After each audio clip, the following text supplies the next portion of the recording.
Now I'd like to introduce John Cox. Now, John, some of you may know from the University Librarian of Galway. John has got this photographic memory and he can always remember dates. So he said, oh yes, Helen, you introduced me 4 years ago at the Conul conference. I think it was the 30th. No, it wasn't. It was a Wednesday. The sun was shining. It was the 29th. So we think it's to do with his support of Everton Football Club. We're trying to figure out how it is. But the thing is that John, this I feel is a continuing conversation, is that John is a real thought leader. And 4 years ago at a Conul conference, we heard his thoughts. And it will be fascinating to see how they've changed in the 4 years. John. Splendid. Thank you very much, Helen. And good afternoon, everybody. It's great to have the Conul conference back, is the first thing to say, but also to have the opportunity to present the final paper on day one. And it's a topic I found fairly challenging, the key external influences shaping the future for academic libraries. Now, I kind of ploughed through a fair amount of library literature in the past few years, and I've become conscious that we don't always pay as much attention as we should to the forces that are shaping us from outside. And there's a quote there which I think kind of captures some of that. Maybe we think about the future of academic libraries, but without maybe referencing the institutions to which we belong. And if that happens, that's a mistake and it's a danger, I think, because I suppose higher education shapes what we're doing, and also higher education institutions themselves have been in flux over the past couple of decades. They've been kind of cajoled, not always willingly, into major change by a series of influences from outside the sector. I thought it might be helpful just to look back before we look forward. There's kind of a mix of influences, political, economic, social, and technological. I picked an example from each in the table on this slide. I mean, politically, the Irish Universities Act of 1997 significantly changed institutional governance and local levels of autonomy. Economically, the 2008 global recession kind of hit hard everywhere, but especially in Ireland, there were large and sustained cuts in state funding. There's been a long-term social trend towards widening participation in higher education. It's amazing to think that's gone up from 10% of the global population in 1970 to 36% in 2015. So you've got our campuses are much more full of students than they were. And of course, technology has exerted a massive influence as well. I suppose it's been driving online learning and also shaping even the way that learning happens in kind of, I suppose, a somewhat more informal, non-linear, social, and even distracted way maybe than before. So if you like, don't try to work out that one, that chart. I will explain it in a minute. But the kind of the message is that things in the past have really driven higher education towards big change. And I kind of fast forwarding up here to 2017, there was I will explain the trend of this graphic, as in part of a report on mapping the future of academic libraries in 2017. It included a survey of 250 UK library staff. And I suppose the key message here is that they felt that all of these 30 influences here could have at least some effect on the future of their libraries. And it's a really kind of diverse set of trends. It's everything, from the increasingly consumerist views that students take to Brexit, to online security. If you fast forward even further to now, you got the influence of COVID and World War, God forbid. So that list could be somewhat longer than 30 today. And speaking of numbers, I don't know why, but I rashly promised in my abstract to outline 10 external factors shaping the academic library futures. It's a tall order in 20 minutes, and everyone's been keeping so well to time. I better try and do it, so I'm going to take a little shortcut to try and stay on time. I hope you'll accept that I was going to include COVID and climate change, but Ciara and Stuart did such a wonderful job of covering those, I have nothing to add. So it just leaves me with 8 others to cover, and I'll do my best to get through them in the time available. So some of the factors I'm going to look at have a particularly Irish context, although they're all global in nature. But let's start with a big political issue, the funding of Irish higher education. And we had some positive news earlier this month when the government announced that we're going to commit to increasing core funding for the sector by €307 million per year. And this is certainly very welcome after years of underinvestment. And it could have very positive impact if all works out well. We could see access to more funding and areas to be decided, but you'd like to think academic libraries would benefit from those targeted areas. as we could see, we're certainly expecting, as per the headline there, higher affordability of education and access to it, so further widening of participation. And I'm also thinking there of, we could be more competitive in research and in attracting international students. So let's hope that happens, but we have a lot of ground to make up. There are some long-term deficits we need to be aware of. And the Irish Universities Association produced a charter in 2018 and did a great critique of some of our problems, our long-term problems. So if you look at even the Irish investment in R&D, it's actually half, or was then anyway, only half the average in the OECD in terms of the GDP percentage invested. Also, the state cuts in funding I mentioned, well, they reduced the funding of for students by half in the period 2018 to 2017, 2008 to 2017. And that's left us kind of not in a great competitive position, at least then anyway, as in we were kind of bottom of the pile or below the OECD average again, and below a number of other countries in Europe. So I do need to beware the hyperbole of Minister Harris, who kind of announced that day, he said, today we settled the question on higher education funding. Well, I'm not sure that's the case. It may have made a very good tweet for him, but I think there's a long way to go. And I suppose even the next slide kind of hints a bit at that. Economic influences have always been strong on higher education. And what we're looking at now, as we know, are kind of rates of inflation back to the level of the 1980s and not kind of seen since then. And we can expect interest rates to go up as well. If they haven't gone up already, they're going up. And that means the cost of borrowing goes up. And it's I suppose the world has changed a lot since the 1980s. It does tell us a few of the things that may happen, especially when you look at this happening on top of the 2008 recession, which we kind of haven't fully got over in higher education, I would say, and also COVID. But you can see these things happening. Our spending power could be compromised. We may see losses of staffing, or at least stagnation in terms of movement and mobility among staff. Our building projects may be less ambitious than we thought, if we can get them off the ground at all. We could see further contraction of collection growth. We've already had a lot of problems with the cost of content anyway, so that this isn't good news if there's to be more inflation. Looking for, I suppose, the cloud having a silver lining, maybe we will see more momentum towards open access and open textbooks. Let's hope that's the case. But can't help thinking of the phrase that the Lord giveth and the Lord taketh away when you think of the previous slide and this one, the kind of extra funding, but now the impact of inflation. And so that phrase would come to mind as well if you think of our demographic situation in Ireland. It's really a worry. Can our system cope with continued growth in the student population, which has been pretty fast in recent times, but is predicted to continue? So the IUA in its charter looked at figures depending on which scenario plays out, but anything from 38,000 to 58,000 more students by 2030. That's coming on top of a rise of 50% in participation in the first 2 decades of this century. And I suppose there are ambitious targets to grow students beyond the core, lifelong learners and international students, to make them a bigger part of the student population than they already are. And of course, that's logically going to bring us to higher class sizes, but we're not in a great position there if you look at it. We were well in excess of the average for the OECD and for those other countries. We were at 20 students per lecturer in 2018. Nobody else was higher than 16. So this isn't a great platform. Our system, our creaking infrastructure on campus is up against it. And you can see the pressure on our library buildings, services, learning materials. It's not going to be easy in the future.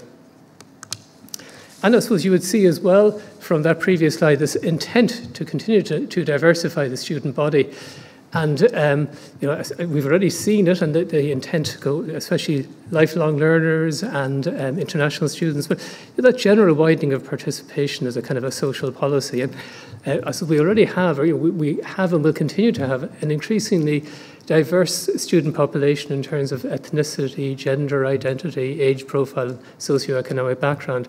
And that student body has different expectations from the past body we had, and kind of higher expectations. And one of the things they'll expect is they will expect to be greeted by a more diverse staff, that's for sure, on campus. And that's going to be something of a challenge for us in libraries. We are persistently white, as has been kind of noted earlier, and that's somewhat out of sync with the composition of our student body. Our collections can't help but reflect a somewhat, white, male and European view, because it's been built up over the decades when that was perhaps the predominant view. But we've got a lot of work there to kind of diversify our collections. It could be both hard and expensive work. I think we should note that. Also need our space planning to take account of different needs as well, to be varied and inclusive.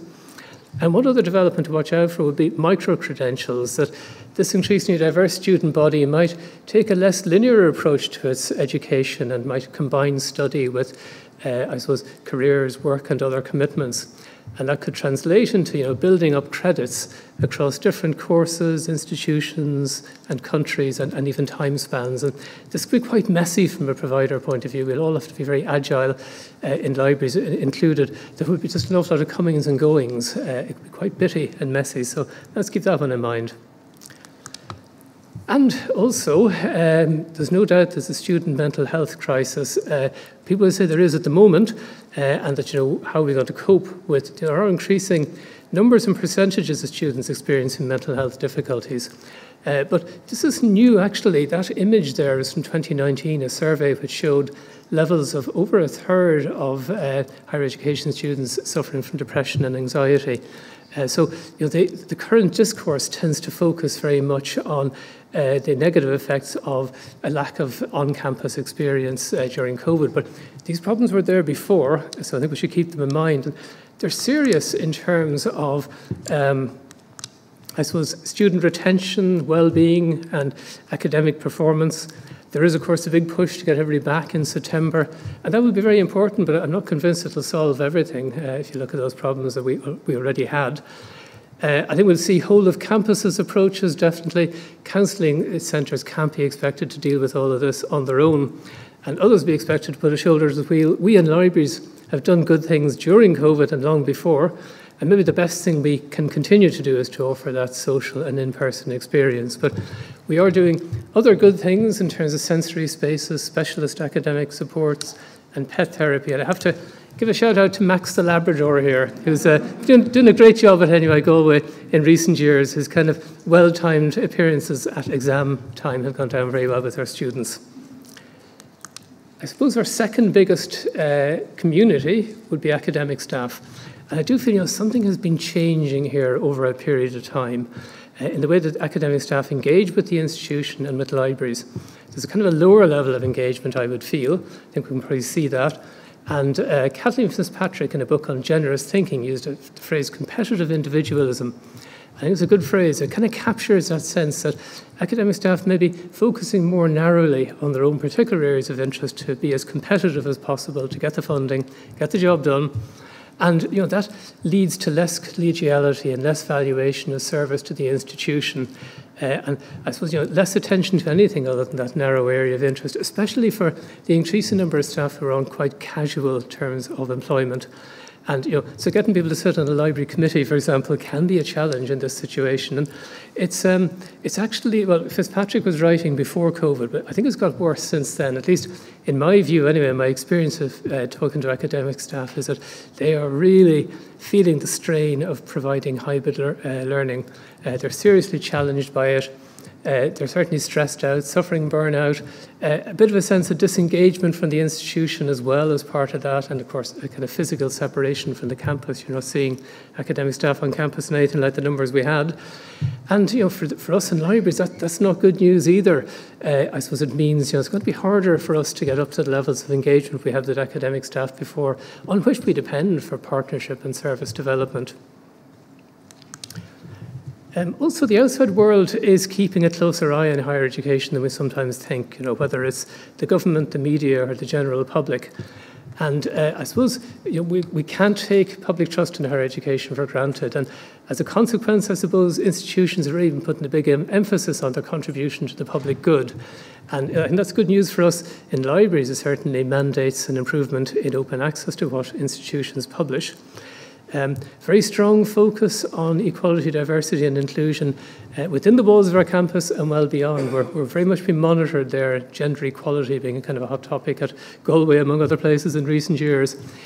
Also, the whole issue of research integrity and the findings of research publications has kind of also come under the microscope. It made the front cover of The Economist back in 2013 when it was found that only 6 of 53 cancer studies that were published could be verified in terms of their findings. And again, this would point to open and fair data being an important thing to happen. And I suppose also another area of focus would be a bit of skepticism in recent years, last 2 years, mainly an online experience on campus, but parents in particular paying for accommodation are expecting more of an in-person experience. And all of that, I think, drives this sense of accountability and are we providing value for money? And the IUA was able to put a very concrete figure on that back in 2017-18. We in libraries, I think, are not quite in that position. Our contribution to academic outcomes tends to be, I suppose, more an indirect correlation than a kind of direct or exclusive causation. So that business of proving value, it's difficult. Whether we feel we should have to do it or not, we may be expected to do it, and I think we may be almost challenged a bit by it. And then the last, I suppose, of the 10 factors is I thought to go for a technological one, and it's been mentioned already. Artificial intelligence and machine learning, and how they'll impact society, higher education, and academic libraries. And I suppose they're really going to impact, what we do, what we might no longer need to do, and how we do it. And it's really going to hit the job market very strongly. I mean, there are all kinds of figures that I suppose maybe I've seen one where it says 40 to 50% of jobs, current jobs, could disappear in the next 2 decades, which is a bit frightening. And then there's another one I've also seen that 65% of school-aged children in 2018 are going to graduate into jobs that didn't exist at that time. So our academic programs on campus are going to have to keep up with that change. That's for sure. And then in libraries, kind of specifically, you can see that there's potential, certainly, for increased automation of, say, functions like cataloging, I suppose, automatic generation of metadata or assignment of subject headings, semantic retrieval, I suppose, where you will be able to search what are currently disconnected sources of all sorts and all kinds of data, and make semantic connections between them through algorithms, which will maybe decide what information is coming back to users. The way we operate our libraries certainly will be influenced, I think, by more data-driven decision-making, and you can see how intelligent buildings will play a part there. And so what it means is there'll be huge premium on data management and interoperability at a new scale to what we currently have, so we kind of need to keep upping our game in the research data management area. And of course, we're not exempt from issues around job security. If some of our roles no longer should need to exist, we have to think about that. We have to develop new skills. There's no doubt about that either. And equally, the whole area of ethical concerns mentioned by Chris earlier, that if algorithms are to decide what subject headings are assigned or what information is coming back to the user, you have concerns about bias and not good for equality, diversity, and inclusion potentially.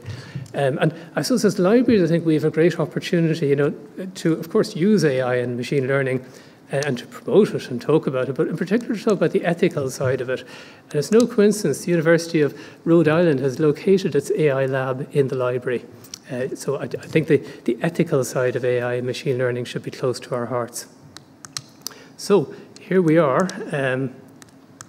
Will be, yeah. Still got the orange lights, that's optimistic. Here's the 10 factors.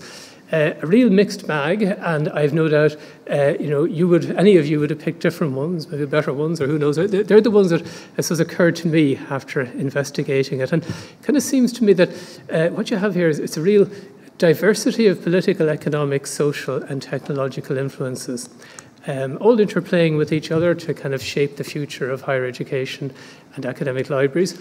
Of all the factors, it seems to me the social factors are the most prominent, the thing that really drives us.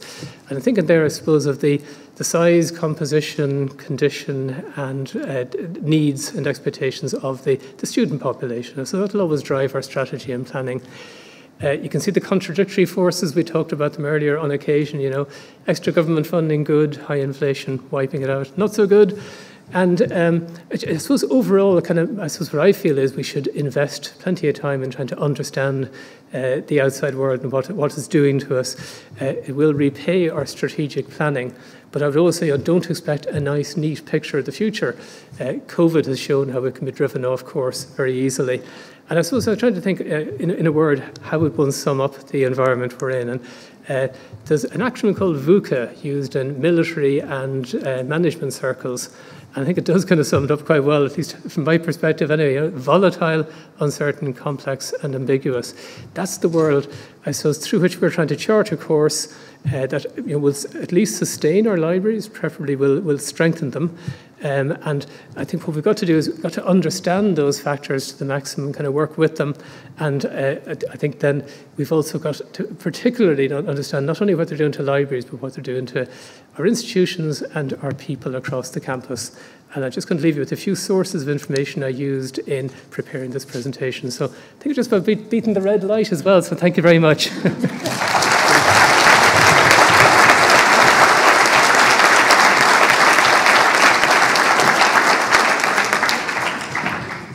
John, well done.